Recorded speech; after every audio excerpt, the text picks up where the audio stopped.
What's up, friends, and welcome back to the channel. Today I'm here to discuss what I think to be possibly the best upcoming update to the Wild West in the history of the game.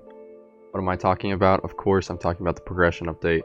Before we get into today's video though, I'd like to invite you to join my Discord server. It's a cool place and a great community where you can meet new people, and also we're going to be hosting some new events there, so be sure to check that out.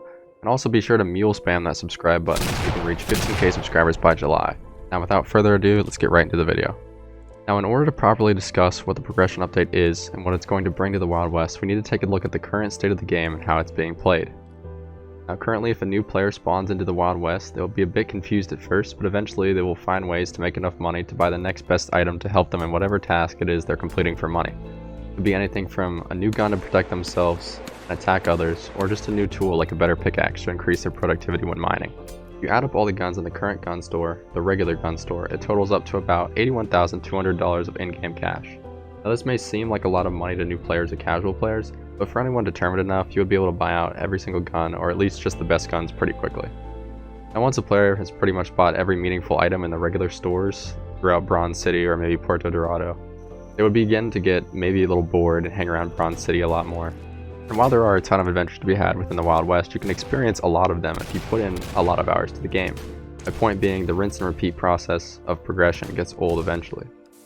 This being said, there is a vast amount of content within the Wild West, but for players looking to invest large amounts of time into the game, it's just not enough. But there is another captivating part about the Wild West that keeps players engaged, and that's the faction system and community. So that's a topic for another video. The auction house update, an update that brings an auction house market to the desolate fortress of Howling Peak. This auction house offers new exotic items and weaponry, but for a pretty penny. To put it in perspective, one of the new and most sought after weapons, the Lancaster pistol, costs $60,000 of in-game cash at the minimum. And the reason I say minimum is because in the auction house, players are allowed to place bids on the items they want, this meaning that the sky is the limit if the player is willing to pay it. Oh, and one more thing.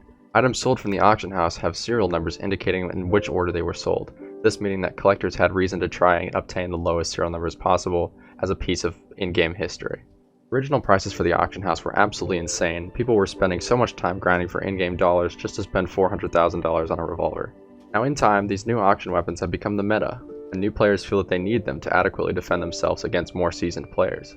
Now the problem with this is, at its core, the Wild West's environment was not built to grind out this type of money, meaning that players would often have to invest large amounts of time in activities like mining or hunting bears.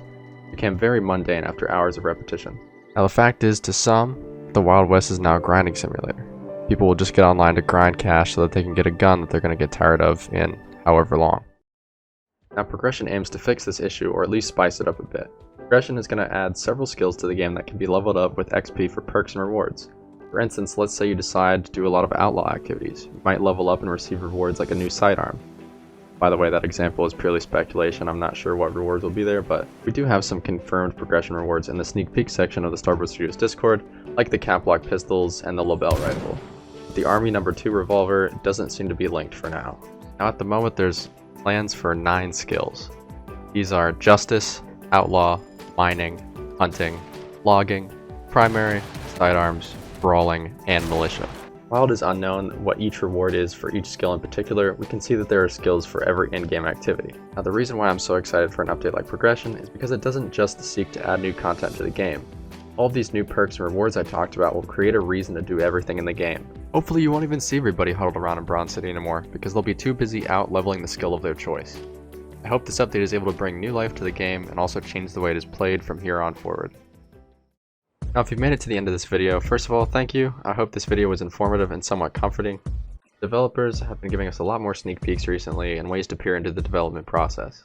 If you enjoyed this video and you think I deserve it, please consider liking and subscribing. It's free and it helps me out a lot, as well as motivates me to make more content like this. So yeah, that's pretty much all I got. Peace.